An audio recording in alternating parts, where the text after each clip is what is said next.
और इस वक्त की एक बड़ी खबर आपको बता रहे हैं, महाराष्ट्र की सियासत से जुड़ी हुई है। इस वक्त की सबसे बड़ी खबर है, गवर्नर से मिलने अजीत पवार पहुंचे हैं, पार्टी नेताओं के साथ पहुंचे हैं अजीत पवार।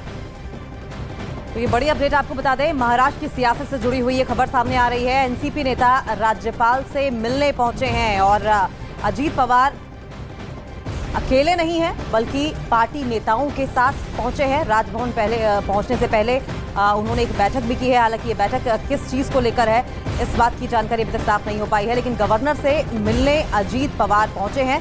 ये बड़ी अपडेट निकलकर सामने आ रही है। फिलहाल ये तस्वीर आपकी टीवी स्क्रीन पर आप देख रहे हैं, जबकि अजीत पवार तमाम नेताओं के साथ गवर्नर से मुलाकात करने के लिए पहुंचे। तो ये तस्वीरें आपकी टीवी स्क्रीन पर हम आपको दिखा रहे हैं। अजीत पवार अकेले नहीं पहुंचे, इसके राजनीतिक मायने भी निकाले जा रहे, सियासी मायने भी निकाले जा रहे। हालांकि बैठक किसको लेकर थी और उसके बाद राज्यपाल से उनका मिलने जाना किस बात की ओर इशारा करते हैं, इंतजार इस बात का करना होगा कि कोई खबर महाराष्ट्र की सियासत से निकलकर सामने आए। लेकिन सबसे बड़ी खबर इस वक्त की जो मिल रही है वो ये, गवर्नर से मिलने के लिए अजीत पवार पार्टी नेताओं के साथ पहुंचे हैं। तो एनसीपी नेताओं के साथ बैठक की है। अब से थोड़े दिनों पहले हमने देखा था कि किस तरीके से सियासी भूचाल एनसीपी में आया था। शरद पवार इस्तीफा देते हैं और उसके बाद कार्यवाहक प्रेसिडेंट एनसीपी का बनाया जाता है और उसके बाद एनसीपी नेता राज्यपाल से मिलने पहुंचे हैं। अजीत पवार तमाम नेताओं के साथ गवर्नर के साथ पहुंचे और इसी खबर पर और ज्यादा जानकारी के लिए हम रुख कर लेंगे। हमारी सहयोगी श्रेया भी फोन लाइन पर जुड़ गई हैं। श्रेया, एनसीपी नेता अजीत पवार तमाम नेताओं के साथ गवर्नर से मिलने पहुंचे हैं, क्या दिखाई दे रहा है, क्या इन्फॉर्मेशन है इस बारे में, किस मकसद से? देखिए, अभी तक जो मकसद है वो साफ नहीं हुआ है, क्योंकि सुबह उन्होंने 11 बजे के करीब जो है सारे विधायकों के साथ एक बैठक ली और उनके साथ अभी 16 विधायक जो है इस वक्त मौजूद हैं। तो पहले ये बताया जा रहा था कि उन्होंने कुछ दिन पहले बताया था कि वो स्टेट प्रेसिडेंट बनना चाहते हैं और वो एनसीपी में और ज्यादा काम करना चाहते हैं। तो पहले ये जानकारी दी गई कि सारे विधायकों के साथ वो इस मुद्दे पे जो है वो चर्चा कर रहे हैं, लेकिन उसके बाद अचानक से वो अपने सारे विधायकों के साथ राजभवन के लिए रवाना हो जाते हैं। और ये भी बात अभी आ रही है सामने कि नाराजगी जो है साफ तौर पर अजीत पवार की लगातार कुछ महीनों से जो है वो पार्टी को लेकर देखी जा रही है। तो ऐसे में उनके राजभवन पहुंचने पे कई सारे सवाल जो है वो उठ रहे हैं, लेकिन अभी तक इस बात की स्पष्टीकरण नहीं हुई है कि आखिरकार अजीत पवार राजभवन क्यों पहुंचे। वहीं दूसरी तरफ शरद पवार ने पुणे में बताया है कि उन्हें जो है अभी तक ये नहीं पता है कि उन्होंने अपने सारे विधायकों के साथ इस ये बैठक जो है वो क्यों बुलाई थी, लेकिन वो अभी कुछ देर बाद अजीत पवार से चर्चा करेंगे और उनसे पूछेंगे कि आखिरकार इस बैठक किस विषय को थी। लेकिन श्रेया, इससे पहले भी हमने देखा शरद पवार जब ऐलान करते हैं उस नाम में अजीत पवार का नाम शामिल नहीं होता। नाराजगी उस वक्त भी माना जा रहा था क्योंकि एनसीपी में किसको बड़ी जिम्मेदारी दी जाएगी, अजीत पवार का नाम पहले सुर्खियों में आया, फिर जिम्मेदारी नहीं दी गई। ये भी बड़ी वजह रही कि वो लगातार नाराज चल रहे। लेकिन उनका नाराज होना कितना मुसीबत भी साबित हो सकता है, इसको भी समझना होगा। क्या कोई फर्क भी पड़ पाएगा उनकी नाराजगी से?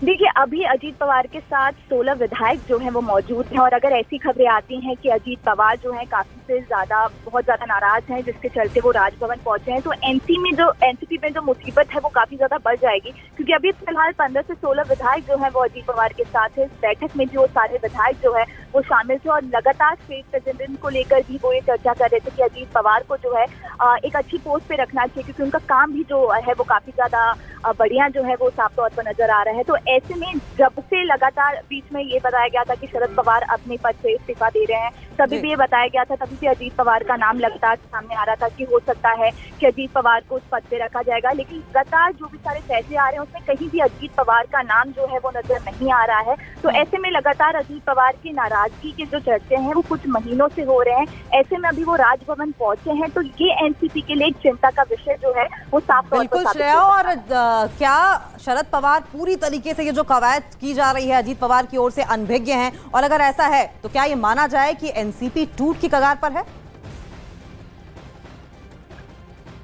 देखिए, एक तरफ जहां पुणे में शरद पवार ने कहा कि उन्हें इस बात की जो है वो जानकारी नहीं थी, लेकिन अजीत पवार के पास वो हक है कि वो एक मीटिंग बुला सकते हैं सारे विधायकों के साथ। वहीं दूसरी तरफ वो ये कहते हैं कि उन्हें इस विषय के बारे में पता नहीं है कि आखिरकार ये बैठक अजीत पवार ने अपने घर पर क्यों बुलाई थी। तो लगातार दोनों के बीच में दूरियां नजर आ रही है, लगातार नाराजगी के। लेकिन उनका राजभवन जाना क्या इस बात की ओर भी इशारा कर रहा है? क्या ऐसी भी कोई खबर है कि महाराष्ट्र सरकार में तो नहीं शामिल हो जाएंगे? देखिए अभी कोई भी चीज जो है अभी स्पष्ट नहीं हुई है, क्योंकि अभी तक ये भी नहीं बताया गया है, ये भी चीजें क्लियर नहीं है कि आखिरकार मीटिंग किस मुद्दे को लेकर जो है वो बुलाई गई थी। क्योंकि बैठक के बाद किसी ने भी मीडिया से जो है कोई भी चर्चा नहीं की। सीधी तौर पर मीटिंग के तुरंत बाद सारे लोग राजभवन के लिए रवाना हुए हैं। तो अब जो है कुछ देर बाद इस चीज की स्पष्टीकरण मिल पाएगी कि क्या अजीत पवार जो है वो अपना पार्टी छोड़ के जो है वो बीजेपी शिंदे को शामिल करने वाले हैं, कि उनकी नाराजगी की असली वजह क्या है। जी श्रेया, जिस तरीके से अजीत पवार 16 विधायकों को लेकर राजभवन पहुंचे हैं, लेकिन एनसीपी का जो दूसरा धड़ा है, क्या किसी तरह का कोई रिएक्शन उस धड़े की ओर से?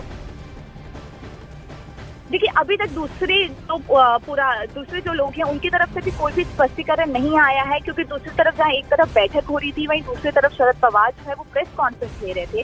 तो साफ तौर पर शरद पवार को भी इस बात की जब जानकारी नहीं है कि आखिरकार इस बैठक को जो है क्यों बुलाया गया है। श्रेया, खबर ये भी मिल रही है कि अपने पद से वो इस्तीफा दे सकते हैं, नेता विपक्ष पद से। क्या इसको लेकर आपके पास कोई जानकारी? और देखिए काफी ज्यादा चीजें जो है वो इस बैठक के बाद साफ होंगी, और साफ तौर पर जिस तरीके से वो राजभवन पहुंचे हैं तो कई सारे चर्चा जो है वो सामने आ रहे हैं। जैसे कि एक तरफ ये कहा जा रहा है कि वो अपनी पार्टी से इस्तीफा दे सकते हैं, वहीं दूसरी तरफ ये बताया जा रहा है कि वो अपने पद से इस्तीफा दे सकते हैं। लेकिन अभी तक अजीत पवार की तरफ से कोई भी ये स्पष्टीकरण नहीं आया है। उनके जितने भी विधायक जो इस मीटिंग में शामिल थे उनकी तरफ से कोई भी स्पष्टीकरण नहीं आया है कि आखिरकार इस मीटिंग में किस चीज को लेकर चर्चा हुई और राजभवन आखिर अजीत पवार क्यों सारे विधायकों के साथ पहुंचे। बिल्कुल श्रेया, लेकिन जिस तरीके से सूत्रों के हवाले से जानकारी निकलकर सामने आ रही है कि नेता प्रतिपक्ष के पद से इस्तीफा दे सकते हैं और महाराष्ट्र सरकार में शामिल हो सकते हैं, कितनी बड़ी मुसीबत ये माना जाए एनसीपी पार्टी के लिए। काफी पुरानी पार्टी रही है, कद्दावर नेता शरद पवार का अच्छा कद रहा है राजनीति में। और ये इस वक्त की बड़ी अपडेट, श्रेया आपको रोकेंगे, लेकिन इस वक्त की एक बड़ी अपडेट आपको बता दें, महाराष्ट्र के चीफ मिनिस्टर एकनाथ शिंदे भी राजभवन पहुंच गए हैं। और ऐसे में अजीत पवार का 16 विधायकों के साथ राजभवन पहुंचना, मुख्यमंत्री एकनाथ शिंदे का राजभवन पहुंचना कहीं ना कहीं इस बात को लेकर इशारा करता है कि एनसीपी के अजीत पवार धड़े और महाराष्ट्र सरकार के बीच में जरूर कुछ ऐसी बात चल रही है जिससे कि आपस में ये मुलाकात जो है इस बात की ओर इशारा करती है कि हो सकता है कि अजीत पवार और जो तमाम 16 विधायक हैं वो महाराष्ट्र सरकार में शामिल हो जाएं। हालांकि जानकारी ये भी मिल रही है कि नेता प्रतिपक्ष के पद से इस्तीफा भी दे सकते हैं। हालांकि इंतजार करना होगा कि राजभवन में पहुंचने के बाद, गवर्नर से मुलाकात करने के बाद क्या कुछ निकलकर सामने आता है। एक बार फिर से श्रेया का रुख करेंगे। श्रेया, अब क्योंकि मुख्यमंत्री एकनाथ शिंदे भी राजभवन पहुंचे हैं, क्या ये माना जाए, ये जो खबरें सामने निकल कर आ रही थी कि वो महाराष्ट्र सरकार में शामिल हो सकते हैं, वो शामिल होंगे? देखिए अभी जैसे कि आपने बताया कि एकनाथ शिंदे जो है वो भी राजभवन पहुंचे हैं, कि दोनों का साथ में राजभवन पहुंचना जो है इस बात की तरफ साफ तौर पर इशारा कर रहा है कि हो सकता है जिस तरीके से अजीत पवार की नाराजगी अपनी पार्टी को लेकर चल रही थी, कोई भी बड़े पद पर उनका नाम का जो जिक्र है वो भी नहीं किया जा रहा था। तो ऐसे में हो सकता है कि अजीत पवार अपनी पार्टी को छोड़कर महाराष्ट्र सरकार में अपने विधायकों के साथ जो है वो शामिल हो सकते हैं। अभी एकनाथ शिंदे भी जो है वो राजभवन पहुंचे हैं, तो ऐसे में अभी हमें थोड़ा इंतजार करना होगा साफ तौर पर कि आखिरकार एकनाथ शिंदे और अजीत पवार का एक साथ राजभवन पहुंचने का मतलब क्या है, कितनी नाराजगी बढ़ गई है कि क्या अजीत पवार अपनी पार्टी छोड़ेंगे। तो ये सब कुछ देर में आपको याद होगा यही महीना था 1 साल पहले महाराष्ट्र की राजनीति की खबरें हम देख रहे थे, सियासी उठापटक वहां पर चल रहा था, लेकिन वही सरकार जो इस वक्त मौजूदा सरकार है वो मजबूत भी होगी और एक बहुत बड़ा झटका भी लगेगा, क्योंकि अजीत पवार बार बार अपनी नाराजगी को जाहिर कर रहे थे। तो क्या उनको इतना सीरियसली नहीं लिया गया, क्या उनको मनाने की कोशिश नहीं की गई, या फिर ये सोचा गया कि हमारा बहुत ज्यादा कुछ बिगाड़ नहीं पाएंगे? श्रेया, देखिए साफ तौर पर अजीत पवार की नाराजगी हर वक्त जो है, कोई भी डिसीजन जब एनसीपी का सामने आ रहा था तो साफ तौर पर जो है वो देखी जा रही थी, लेकिन कभी भी ऐसा नहीं हुआ कि कोई भी एनसीपी का बड़ा नेता जो है वो उनसे जाके उनके बंगले पे मुलाकात कर रहा है या उन्हें मनाने की कोशिश कर रहा है। और जैसे कि आपने बताया कि 1 साल पहले ही शिंदे ने बीजेपी सरकार को इसी वक्त जो है वो शामिल किया था। तो ऐसे में अभी राजभवन एकनाथ शिंदे भी पहुंचे हैं, अजीत पवार भी अपने विधायकों के साथ पहुंचे। तो ऐसे में एनसीपी को एक बड़ा झटका जो है वो अजीत पवार की नाराजगी को लेकर जो है वो लग सकता है, क्योंकि अजीत पवार लगातार अपनी पार्टी से नाराज नजर आ रहे थे। कई सारे जो उन्होंने फैसले लिए उसमें भी अजीत पवार की सहमति जो है वो साफ तौर पर नहीं देखी जा रही थी। तो ऐसे में हो सकता है कि आज एनसीपी को एक बड़ा झटका जो है वो लग सकता है। और जाहिर तौर पर श्रेया, हमने देखा था कि अजीत पवार बहुत ज्यादा इग्नोर्ड महसूस कर रहे थे, लेकिन क्योंकि हम 1 साल पहले की घटना का जिक्र कर रहे हैं और उस टाइम पे क्राइसिस मैनेजर के तौर पर हमने देखा था कि शरद पवार सामने आए थे, क्या ये बड़ी वजह हो सकती है कि गुपचुप तरीके से महाराष्ट्र सरकार और अजीत पवार के बीच में बात हुई हो? क्योंकि अगर भनक जरा सी भी शरद पवार को लगती तो हो सकता है वो सिचुएशन को अब की बार भी संभालने में कामयाब हो जाते। कुछ महीने पहले ही हम आपको बता दें कि एकनाथ शिंदे और अजीत पवार ने सह्याद्री में जो है वो मुलाकात की थी। सह्याद्री में देवेंद्र फडणवीस भी मौजूद थे, एकनाथ शिंदे भी मौजूद थे और वहां पर अजीत पवार भी पहुंचे थे। लेकिन तब ये बताया गया था कि कुछ और विषय है जिन पे उनकी पूरी चर्चा हुई थी। लेकिन अब जब एक साथ दोनों राजभवन पहुंचे हैं तो इस बात को जो है वो हवा काफी ज्यादा मिल रही है कि हो सकता है कि अजीत पवार अपनी पार्टी को छोड़कर महाराष्ट्र सरकार में अपने सारे विधायकों के साथ जो है वो शामिल हो सकते हैं।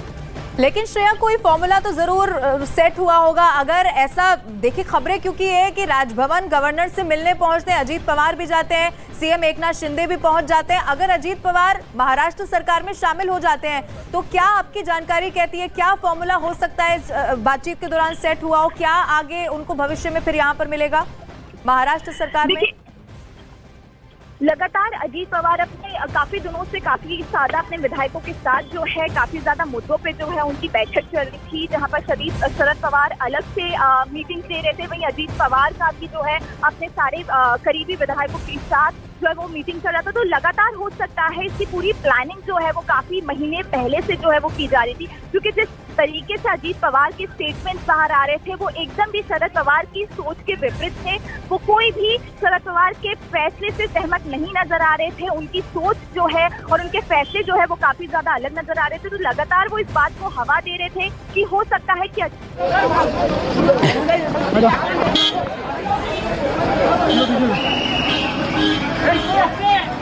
फिलहाल ये तस्वीरें आप टीवी स्क्रीन पर देख रहे हैं। महाराष्ट्र गवर्नर हाउस के बाहर ये काफिला एकनाथ शिंदे का आता हुआ दिखाई दे रहा है। इससे पहले हमने तस्वीरें दिखाई थी जबकि